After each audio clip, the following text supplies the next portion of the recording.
Baiklah, Assalamualaikum warahmatullahi wabarakatuh. Kami dari kelompok 2 dari masa Orde Lama ingin memberikan atau membaca materi yang telah disusun oleh teman-teman sekalian. Kepada pembaca materi yang pertama, dipersilakan kepada Coki. Dipersilakan. Ya, terima kasih Tua atas waktunya. Di sini saya akan membacakan materi kekurangan dan kelebihan dan alasan saya mengapa tidak memilih masa Orde Lama dalam mengakomodir 3 aspek tersebut. Yang pertama, kekurangan Orde Lama.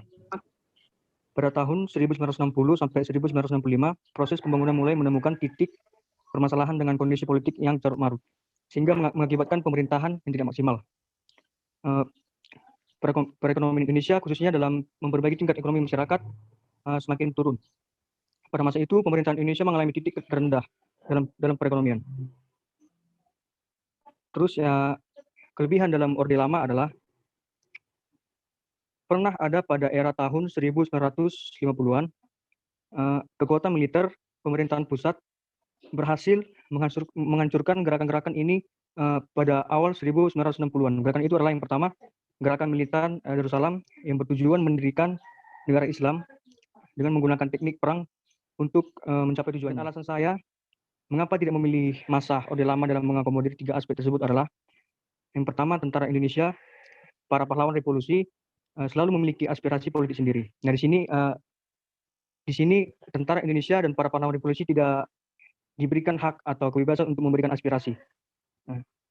Namun Undang-Undang UUDS 1950 tidak menyediakan peran politik bagi para militer ini. Ini merupakan sebuah kekecewaan untuk mereka dan sumber kecurigaan terhadap pihak-pihak lain yang mendapatkan kekuatan melalui UUDS 1950 ini. Dan para perwakilan dari partai-partai Islam dalam pembicaraan konstitusi, meskipun dalam topik-topik lain tidak mewakili kelompok yang homogen. Kemudian masa demokrasi terpimpin, ini akibat dari dekret Presiden 5 Juli 1959, Indonesia menjalankan sistem demokrasi terpimpin dan struktur ekonomi Indonesia menjurus pada sistem etatisme, atau semuanya itu diatur oleh pemerintah. Dengan sistem ini diharapkan akan membawa kemakmuran dan persamaan dalam sosial.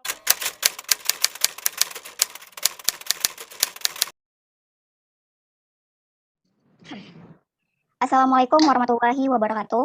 Waalaikumsalam warahmatullahi wabarakatuh. Selamat pagi. Jadi di diskusi hari ini kita akan mendiskusikan pada masa Orba atau Orde Baru. Nah, untuk pemaparan materi pertama itu akan dipaparkan langsung oleh Ketua Kelompok Masa Orde Baru yaitu Bang Devanando. Kepada Bang Devanando dipersilahkan untuk memberikan paparan materinya. Assalamualaikum warahmatullahi wabarakatuh. Di sini saya akan menjelaskan sedikit tentang masa pemerintahan Orde Baru. Dari sebutan Orba ini itu untuk pemerintahan Soeharto ya.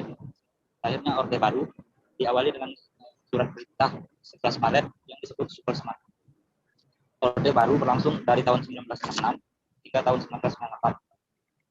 Dalam jangka waktu tersebut, ekonomi Indonesia sangat berkembang besar. Meskipun pada saat itu juga terjadi praktik korupsi yang merajalela stabil, maka negara mencanangkan pembangunan nasional. Pembangunan nasional pada masa Orde Baru dilakukan untuk mewujudkan tujuan nasional dalam pembentukan undang-undang. Untuk mewujudkan tujuan nasional, pemerintah Orde Baru melaksanakan pembangunan di berbagai bidang yang berpedoman pada trilogi pembangunan. Pertama, pemerataan pembangunan dan hasilnya menuju pada terciptanya keadilan sosial bagi seluruh rakyat Indonesia. Yang kedua, pertumbuhan ekonomi yang cukup tinggi. Ketiga, serta stabilitas nasional yang sehat dan dinamis. Program pembangunan nasional Orde Baru diatur dalam garis-garis besar haluan negara atau yang disebut GBHN. Dijabarkan dalam pembangunan 5 tahun atau pemerintahan Orde Baru melaksanakan pembangunan di berbagai bidang. Pertama, pertanian, pendidikan, kesehatan, dan ekonomi sosial. Baik, di sini saya akan menjelaskan tentang tujuan dari Orde Baru. Yang pertama, yaitu melakukan koreksi terhadap penyimpangan yang terjadi pada masa Orde Lama. Yang kedua, penataan kembali seluruh aspek kehidupan rakyat, bangsa, dan negara Indonesia. 3. Menerapkan Pancasila dan Undang-Undang Dasar 1945 secara murni dan konsekuen. Yang keempat, membangkitkan kembali kekuatan bangsa Indonesia dengan tujuannya yaitu mengembalikan stabilitas nasional serta mempercepat proses pembangunan terutama dalam sektor ekonomi. Adapun kelebihan dari masa Orde Baru. Yang pertama, pada tahun 1966 terjadi peningkatan gross domestic product per kapita di Indonesia. Yang kedua, berhasil merancangkan program. Yang ketiga, keluarga berencana atau KB. Yang keempat, meningkatkan jumlah masyarakat yang bisa membaca dan menulis. Yang kelima, angka pengangguran semakin menurun. Yang keenam, kebutuhan rakyat akan pangan, sandang, dan papan cukup terpenuhi dengan baik.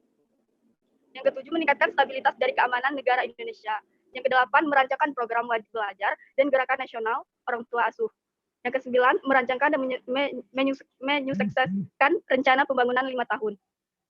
Yang ke-10, bekerjasama dengan pihak asing di bidang ekonomi dan menerima pinjaman dari dana luar negeri. Kemudian ada pun kekurangan daripada Orde Baru. Yang pertama, terjadi korupsi besar-besaran di semua lapisan masyarakat. Yang kedua, pembangunan hanya terputus di ibu kota sehingga terjadi kesenjangan yang cukup besar antara masyarakat kota dengan di desa. Yang ketiga, kekuasaan yang terus berkelanjutan tanpa adanya tanda-tanda akan mundur. Yang keempat, masyarakat di berbagai daerah tidak puas, misalnya di negara Papua dan Aceh. Kemudian, banyak terjadi pelanggaran HAM atau hak asasi manusia.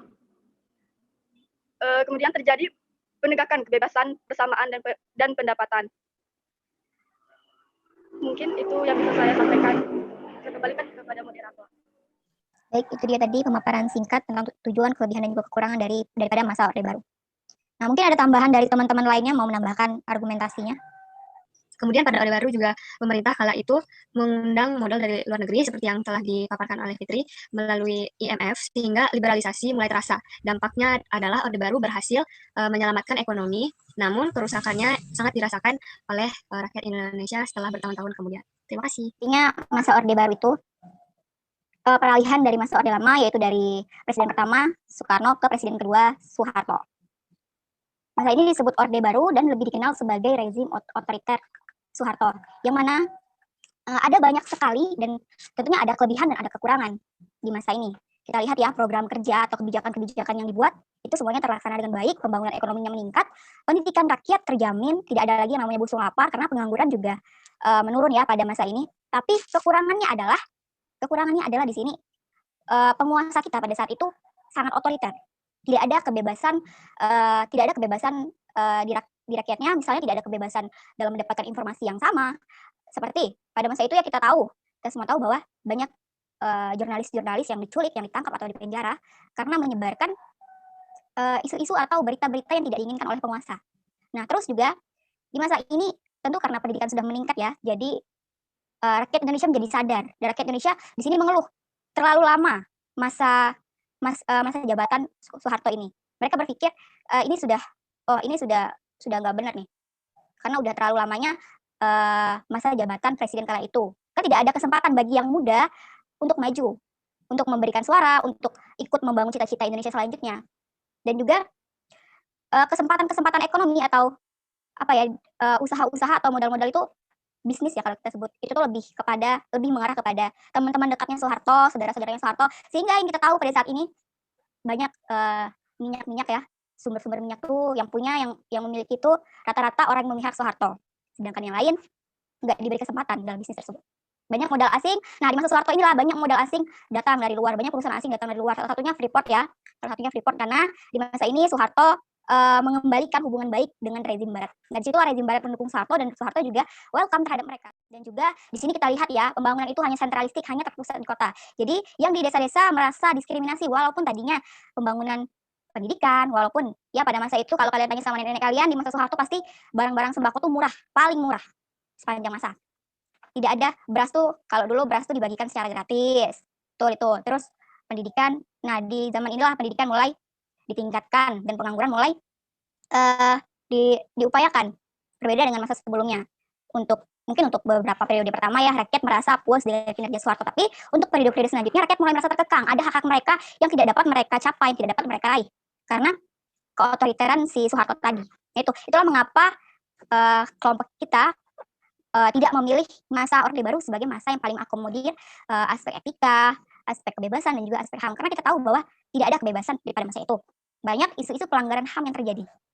Nah, itu alasan paling singkat, alasan paling tepat kenapa Orde Baru tidak cocok untuk mengakomodir 3 aspek tersebut. Nah, itu dia tadi kesimpulan daripada masa Orde Baru.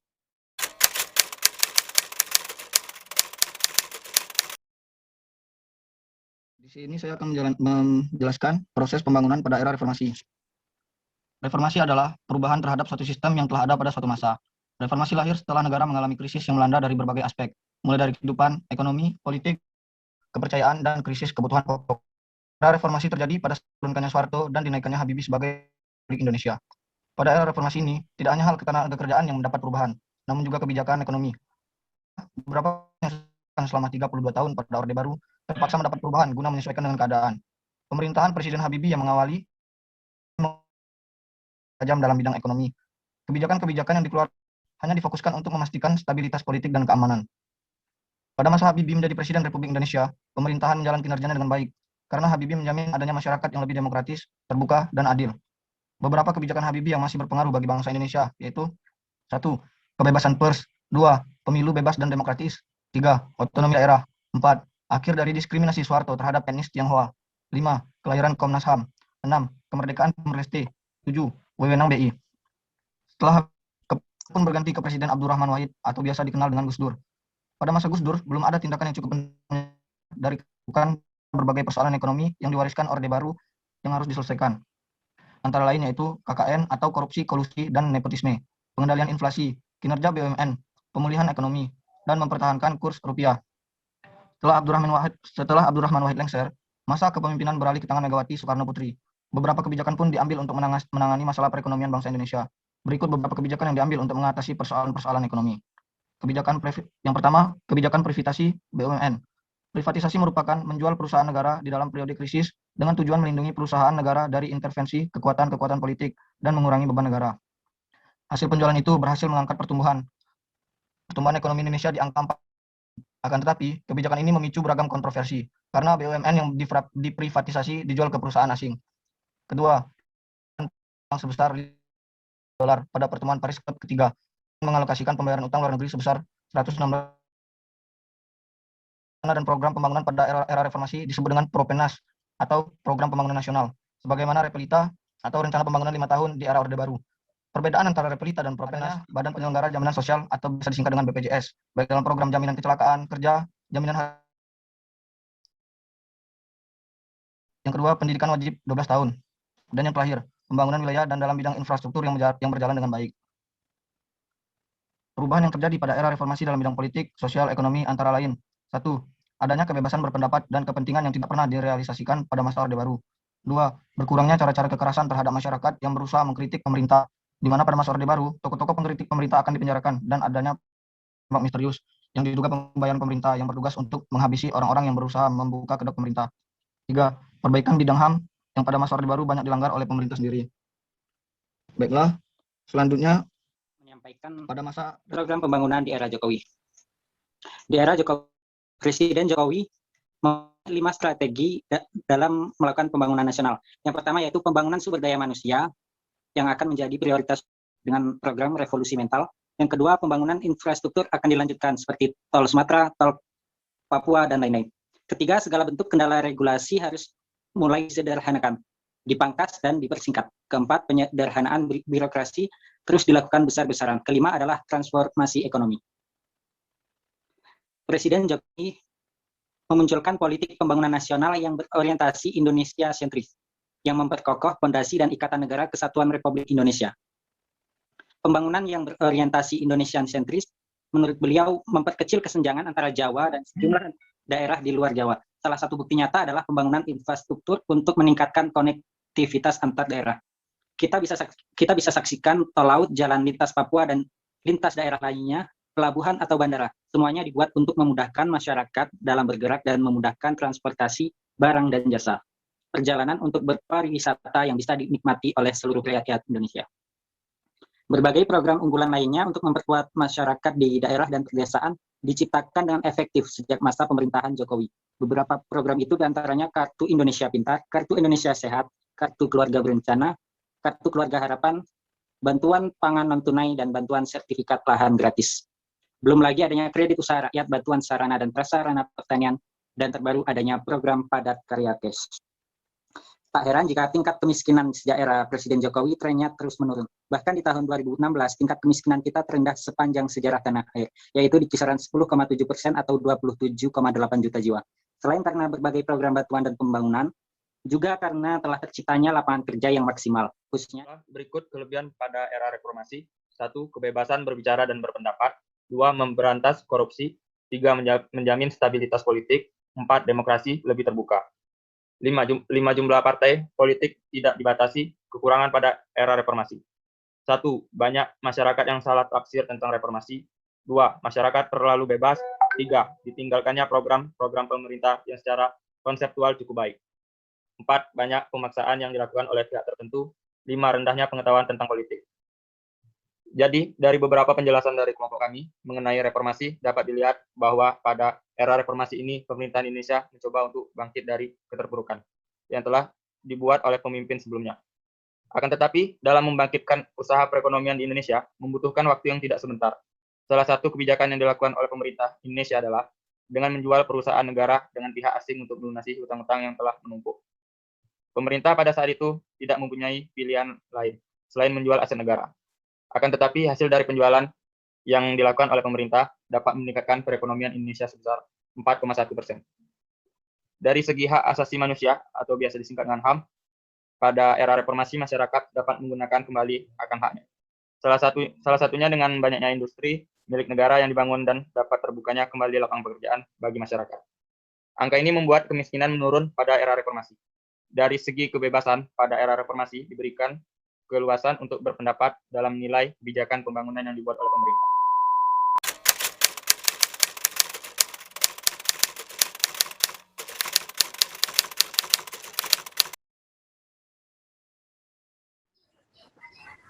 Baik, kita mulai ya. Assalamualaikum warahmatullahi wabarakatuh. Selamat pagi semuanya. Pagi. Pagi. Oke. Pada diskusi hari ini, pada diskusi yang kita lakukan di Zoom hari ini, kita akan membahas pembangunan di masa Orde Lama, Orde Baru, dan Reformasi.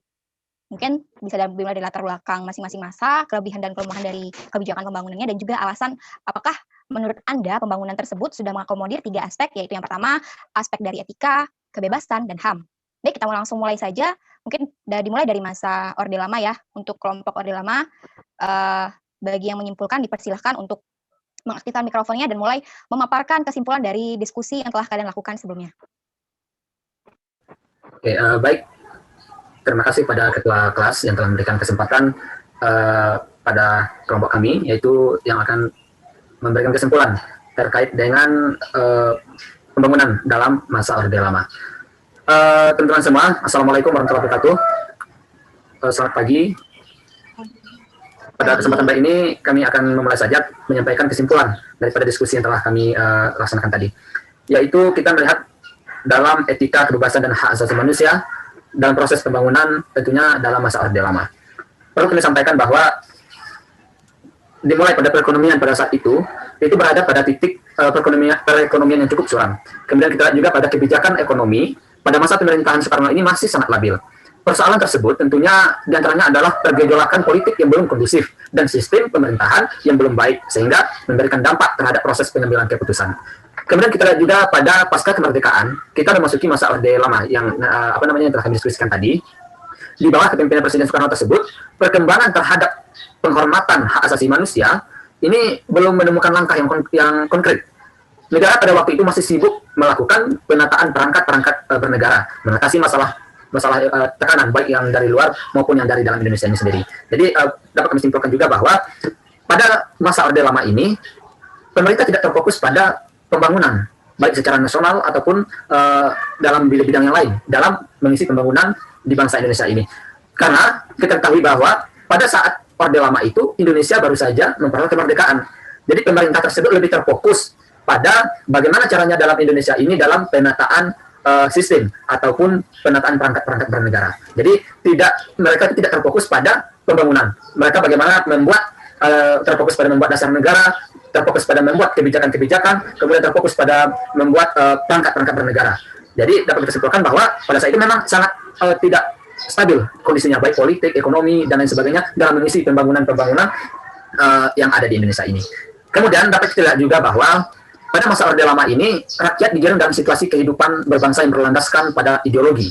seperti halnya dalam kebebasan berpendapat pada saat itu. Pada zaman Orde Lama ini masih sangat dibatasi dalam hal-hal berpendapat. Pemerintah hanya menerima pendapat-pendapat yang mendukung daripada pemerintah itu sendiri.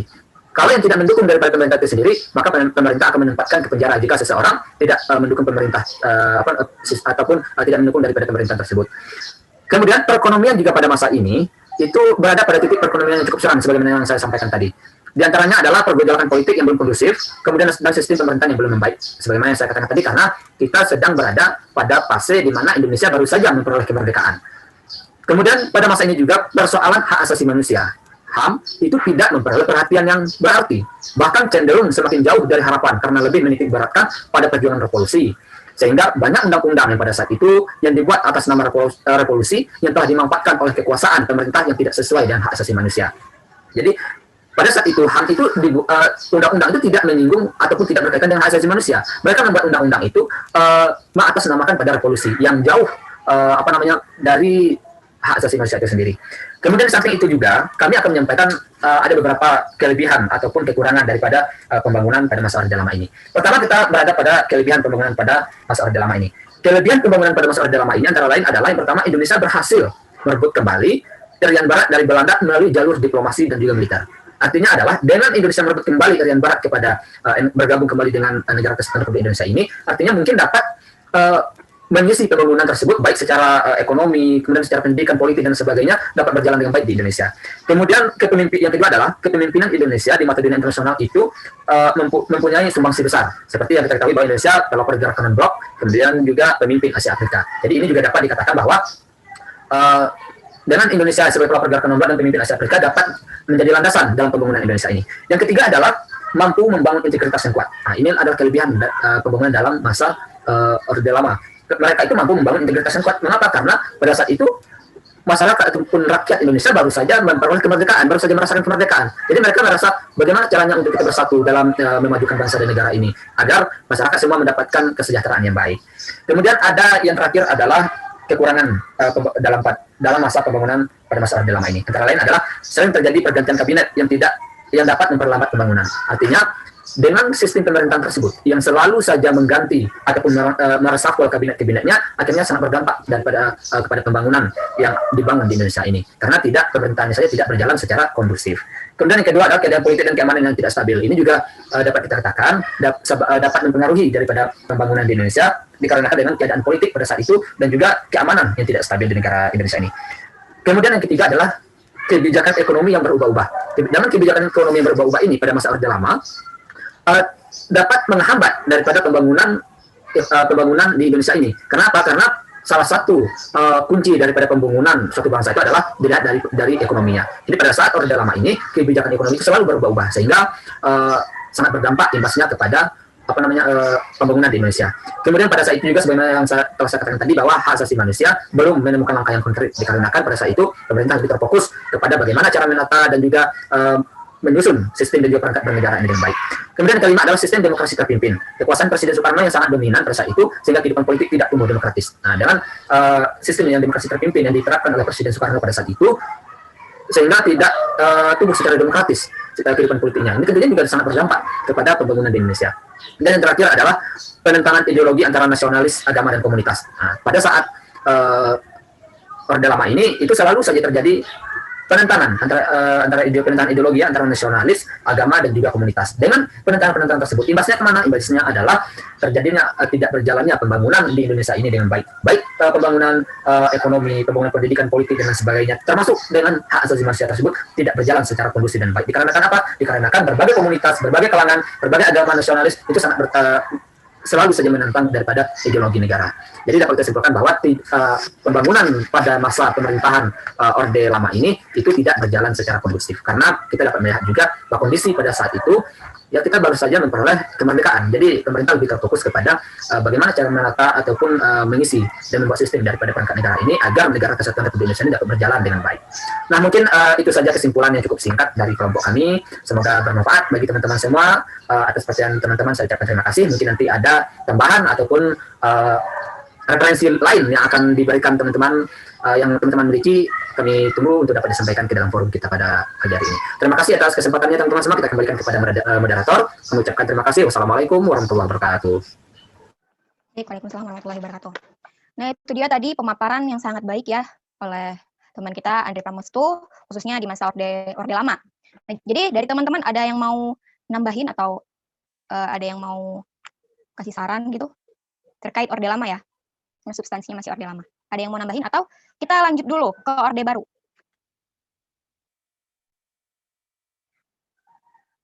Oke, saya rasa kita lanjut dulu ya. Oke, selanjutnya kita beralih ke masa yang kedua, yaitu dikenal sebagai masa Orde Baru. Mungkin dari kelompok Orde Baru, silahkan satu orang untuk menyimpulkan dari diskusi yang telah dilakukan tadi. Saya persilahkan.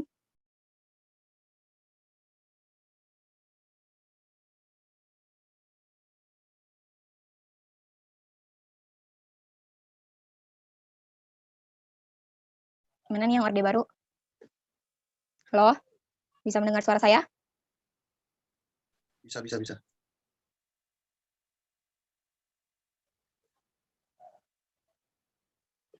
Yang Orde Baru? Ketua Orde Baru mana nih? Baiklah, Assalamualaikum warahmatullahi wabarakatuh. Waalaikumsalam warahmatullahi wabarakatuh. Di sini saya akan menjelaskan tentang masa pemerintahan Orde Baru yang mungkin seluruh mahasiswa sudah ketahui semuanya ya. Pada Orde Baru ini adalah sebutan pemerintah Soeharto, masa pemerintahan Soeharto di Indonesia. Lahirnya Orde Baru diawali dengan surat pemerintah 11 Maret yang disebut Super Smart. Orde Baru berlangsung dari tahun 1966 hingga tahun 1998. Dalam jangka waktu tersebut, ekonomi Indonesia sangat berkembang pesat. Meskipun pada saat itu juga terjadi praktik korupsi yang merajalela. Dari masa pemerintahan Orde Baru ini, pemerintah yang sangat otoriter.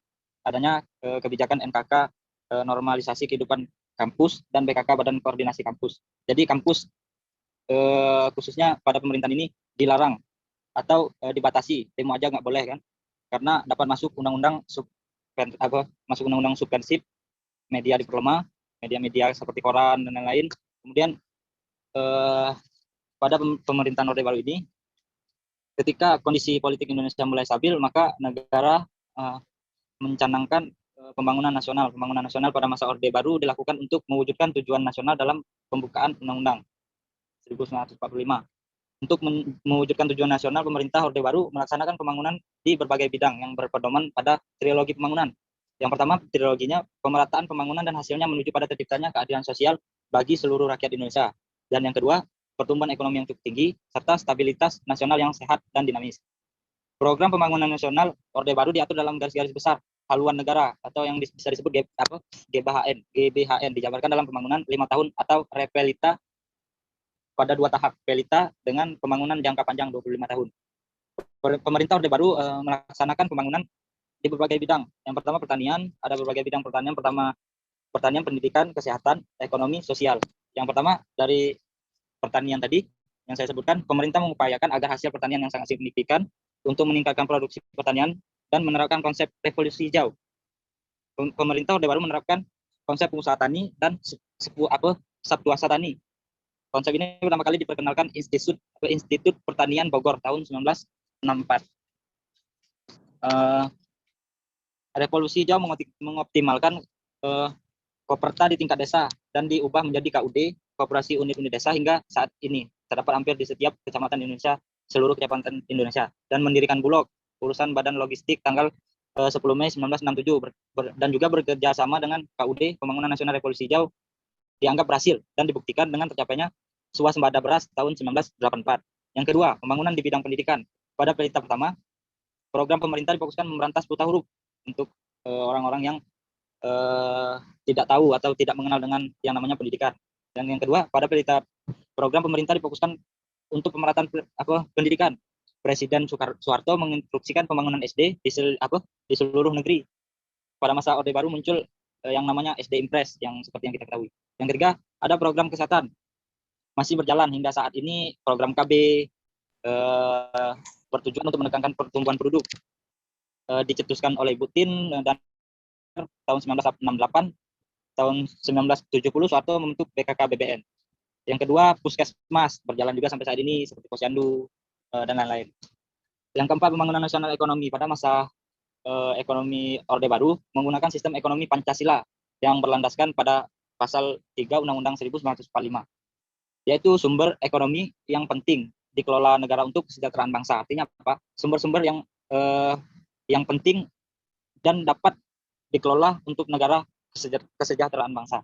Yang selanjutnya program peningkatan peran BUMN, badan usaha milik negara, dan perluasan lapangan kerja. Yang kelima, pembangunan di bidang sosial, salah satunya adalah transmigrasi, perpindahan penduduk dari daerah padat penduduk ke daerah sedikit penduduk, bertujuan untuk pemerataan penduduk dan peningkatan taraf hidup. Dari program ini, pemerintah Orde Baru memindahkan sekelompok penduduk dari Jawa, Madura, Bali, Lombok ke Sumatera, Kalimantan, dan Pulau Sulawesi, ke daerah yang memiliki kepadatan yang minim, tetapi memiliki kekayaan alam yang sangat-sangat berpotensi. Baiklah, hanya itulah yang dapat saya sampaikan. Lebih dan kurangnya saya mohon maaf. Saya kembalikan lagi ke moderator. Assalamualaikum warahmatullahi wabarakatuh. Oke, baik. Nah, itu dia tadi pemaparan dari kelompok Orde Baru ya. Kalau kita lihat tadi baru model kebijakan yang diambil, tapi kita belum melihat kelebihan dan kelemahannya ya. Oke, teman-teman yang mau nambahin dari kelompok Orde Baru, mungkin ada yang mau nambahin kelebihan dan kelemahan? Ada lagi nggak? Ini Zoom kita limit ya, nanti abis ini masuk lagi ya, soalnya kan reformasi belum nih. Nanti Anda bisa record lagi ya. Baik, Ketua. Oke, yang Orde Baru ada yang mau nambahin nggak? Dari kelompok Orde Baru atau teman-teman yang lain, dari kelompok yang lain juga boleh. Ini kita lihat tadi kan. Oke. Izin menambahkan, Ketua. Oke, silakan, Sanas. Jadi kelebihan dan kelemahan Orde Baru merupakan salah satu masa di mana kejayaan era pemerintahan Presiden Soeharto dalam pemerintahan negara Indonesia dengan cara menggantikan attitude lama, yaitu masa pemerintahan Insinyur Soekarno. Orde Baru merupakan sebuah sebutan yang diberikan kepada masa pemerintahan Presiden Republik Indonesia yang kedua atau rezim Soeharto. Kala itu Soeharto menggantikan posisi Soekarno sebagai Presiden pertama Republik Indonesia. Peristiwa pemindah tanganan jabatan itu terjadi pada tahun 1966. Orde Baru sebenarnya memiliki pengertian, yaitu sebutan untuk masa pemerintahan Soeharto di Indonesia selama lebih dari 30 tahun. Masa Orde Baru dimulai sejak 1966, menggantikan Orde Lama yang dipimpin oleh Presiden Soekarno. Yang mana lengser semenjak mencuat peristiwa G30 SPKI, Orde Baru sendiri juga dapat didefinisikan sebagai suatu penataan kembali kehidupan masyarakat, bangsa, dan negara Indonesia dengan dasar-dasar negara Indonesia, yaitu Pancasila dan Undang-Undang 1945. Hal ini dilakukan karena terdapat ancaman ideologi Pancasila, yaitu dengan adanya pemberontakan G30 SPKI. Menurut sejarah, pada saat itu Partai Komunis Indonesia atau PKI paham komunisme di Indonesia dan telah mengancam keberlangsungan ideologi Pancasila. Awal dari kelahirannya Orde Baru sendiri adalah ketika Presiden Soekarno menyerahkan Super Semar tersebut yang telah dijelaskan sama Bang Deva Nando tadi. Jadi menurut saya, kelebihannya itu adalah pada saat Orde Baru banyak rencana-rencana pembangunan yang telah dirancang seperti Repelita. Program Repelita ini dari Repelita pertama hingga kelima. Namun salahnya adalah kebebasan konstitutif masyarakat pada saat itu sangat dikekang oleh pemerintah yang sebenarnya adalah kebebasan konstitutif itu merupakan hak masyarakat itu sendiri. Kemudian pada Orde Baru juga pemerintah kala itu mengundang modal dari luar negeri melalui IMF, sehingga liberalisasi mulai terasa. Dampaknya adalah Orde Baru berhasil menyelamatkan ekonomi, namun kerusakannya sangat dirasakan oleh rakyat Indonesia setelah bertahun-tahun kemudian. Jadi ibarat kata nih, kita dikasih apapun, walaupun pemerintah nggak tahu sebenarnya apa yang kita butuhkan, tapi mereka kasih seperti kayak dasar-dasar kebutuhan masyarakat itu seperti apa. Tapi sayangnya, hak kita untuk berbicara, hak kita untuk meminta itu dibungkam oleh pemerintah. Jadi mungkin itu tambahan dari saya. Baik, cukup baik sekali tambahan dari Shanas tadi ya. Oke, ada tambahan lain atau kita lanjut ke masa selanjutnya reformasi? Dari teman-teman yang lain ada tambahan? Izin menambah, moderator. Oke, kalau bisa tambahannya berbeda dari teman-teman sebelumnya ya. Nah, dipersilahkan. Sanas pada masa Orde Baru. Dari segi hak asasi manusia, sudah jelas terlihat akibat dari buruknya kebijakan pembangunan yang dibuat oleh pemerintah di masa Orde Baru. Banyak masyarakat yang menjadi susah dibuatnya, setelah itu terjadi kesenjangan sosial dari kebijakan pembangunan ini. Masyarakat yang miskin tidak sama mendapatkan perlakuan dengan masyarakat menengah ataupun kelas atas. Dari segi kebebasan, masyarakat pun tidak mengungkapkan pendapat mereka tentang kebijakan pembangunan yang dinilai sangat merugikan mereka. Hal ini disebabkan pada masa Orde Baru apabila ada masyarakat yang menentang keputusan pemerintah, maka mereka akan dikenakan sanksi berupa penjara dan dihilangkan tanpa jejak. Ini merupakan alasan terkuat masyarakat tidak berani menyampaikan pendapat mereka, walaupun pendapat mereka itu benar dan merupakan kepentingan bersama. Mungkin itu dari saya, moderator. Oke, baik. Terima kasih kepada teman kita Fitri yang sudah menyampaikan argumennya untuk masa Orde Baru. Baik, kita rasa cukup untuk Orde Baru. Kita lanjut ya ke masa selanjutnya, itu masa reformasi. Silahkan satu orang dari kelompok masa reformasi memberikan argumentasi dan memaparkan materinya, kesimpulan dari diskusi yang telah Anda lakukan di kelompok tadi. Baiklah, saya mewakili kelompok yang bahas tentang pembangunan di era reformasi. Reformasi merupakan perubahan terhadap suatu sistem yang sudah ada pada suatu masa. Era reformasi atau era pasca Soeharto di Indonesia dimulai pada tahun 1998, tepatnya pada saat Presiden Soeharto mengundurkan diri pada tanggal 21 Mei 1998 dan digantikan oleh Wakil Presiden saat itu, yaitu Bapak B.J. Habibie. Menurut analisis kelompok kami menyimpulkan bahwa era reformasi lebih baik dalam penerapan etika, kebebasan, dan HAM dalam kajian pembangunannya. Pada masa Orde Lama, kebebasan dan HAM masih sangat sulit didapatkan. Sedangkan pada masa Orde Baru, masyarakat sepertinya dibungkam, tidak boleh menyampaikan aspirasi atau pendapat yang bertentangan dengan pemerintah saat itu. Apalagi dalam hal etika pembangunan, masih jauh dari kata etika. Hal ini terbukti dengan banyaknya korupsi oleh para birokrat dan pembangunan masih mementingkan kepentingan para penguasa. Di era reformasi ini semuanya lebih baik saja. Kita bisa menyampaikan aspirasi, saran, dan kritik selagi itu tidak bertentangan dengan undang-undang. Di era reformasi ini juga HAM dijunjung tinggi oleh masyarakat dalam hidup berbangsa dan bernegara. Lebih baik dari masa-masa sebelumnya, meskipun masih banyak yang harus ditingkatkan lagi. Dalam hal etika pembangunan, saat ini pembangunan lebih baik dirasakan oleh masyarakat di era reformasi ini. Mungkin sekian, terima kasih. Baik, itu tadi pemaparan dan kesimpulan secara singkat yang diberikan oleh kelompok dari masa reformasi ya. Mungkin dari teman-teman yang lain boleh menambahkan, boleh dari kelompok reformasi itu sendiri atau dari kelompok lain juga boleh menambahkan. Izin Ketua menambahkan sedikit terkait. Oke, silahkan. Tadi ya. Baik, terima kasih atas kesempatan yang telah diberikan. Saya akan menambahkan sedikit saja tentang pada masa reformasi. Perlu kita ketahui bahwa arus reformasi yang terjadi di Indonesia telah membawa pengaruh bagi terbentuknya koridor daripada pembangunan hukum dan penegakan hak asasi manusia. Terlebih lagi dalam mewujudkan civil society atau yang kita sebut sebagai masyarakat madani. Kemudian kita ketahui juga bahwa orde reformasi ini yaitu dimulai sebagaimana telah disampaikan oleh teman kita tadi pada tahun 1998, itu berusaha menegakkan hak asasi manusia. Pada orde ini dia berusaha menegakkan hak asasi manusia dengan jalan membuat peraturan perundang-undangan yang terkait dengan hak asasi manusia itu sendiri sebagai rambu-rambu gitu. Kemudian kita lihat juga bahwa politik hukum hak asasi manusia di era reformasi ini yang notabene adalah era awal demokrasi ditandai juga oleh pembentukan Mahkamah Konstitusi MK ya, yang disebut sebagai MK. Kemudian dibentuk pula Komnas Perempuan, kemudian dibentuk lagi Komnas HAM Anak dan Lembaga Perlindungan Saksi dan Korban. Kemudian pembentukan dan penguatan institusi-institusi tersebut ditujukan untuk penghormatan. Penghormatan kepada siapa? Penghormatan kepada perlindungan dan juga penegakan terhadap hak asasi manusia dan dapat dilakukan dengan lebih kuat dan lebih baik. Terutama mencegah negara mengulangi kesalahan-kesalahan melakukan pelanggaran HAM sebagaimana yang telah terjadi pada era-era kekuasaan sebelumnya, yaitu pada era kekuasaan Orde Lama dan juga pada era kekuasaan Orde Baru. Mungkin itu saja tambahannya untuk menambahkan referensi pada kita semua. Mungkin demikian saja, Ketua. Terima kasih. Baik, terima kasih atas argumentasi atau tambahan yang telah diberikan oleh Saudara Andrea. Dari teman-teman yang lain, ada lagi yang mau menambahkan? Sebelum kita mencapai puncak dari diskusi kita pada hari ini? Atau cukup? Cukup ya, karena tidak ada lagi yang bersuara, oke? Perlu kita ketahui dan kita pahami dulu apa sih peranan etika, kebebasan, dan HAM di pembangunan. Di minggu selanjutnya itu telah dijelaskan ya, telah kita pelajari bersama juga bahwa sehingga tuh etika pembangunan dengan menerapkan etika memberikan kebijakan dan keputusan pembangunan dan implementasi yang tidak memberikan akibat akan runtuhnya suatu budaya, terkorbannya kemanusiaan dan kesejahteraan masyarakat semata-mata hanya demi keuntungan sekelompok orang atau ideologi tertentu maupun alasan efisiensi ya. Sedangkan untuk kebebasan, nah di sini ada pendapat dari Sen ya. Sen memandang bahwa pembangunan sebagai perluasan ruang kebebasan memerlukan penghilangan sumber-sumber ketidakbebasan tersebut. Seperti kemiskinan, kesenjangan sosial, dan lain-lain. Nah, sedangkan dari kacamata HAM, dalam suatu pembangunan, pertumbuhan ekonomi tidak lagi menjadi indikator utama. Hal ini disebabkan oleh pemikiran dan persoalan apa yang paling dibutuhkan oleh masyarakat. Nah, dan dari situlah HAM menjadi jawaban yang paling tepat, karena HAM telah mengakomodir kebutuhan dan hak-hak rakyat, baik itu di bidang ekonomi, sosial, maupun budaya. Nah, untuk di masa Orde Lama yang kita dapat ya, pada masa Orde Lama merupakan masa pemerintahan oleh Presiden Soekarno atau Presiden pertama Indonesia, dimulai dari tahun 1959 itu dilantik ya, sampai 1967. Nah, pada masa ini, bidang ekonomi merupakan hal yang paling diutamakan pada perencanaan pembangunan di masa tersebut.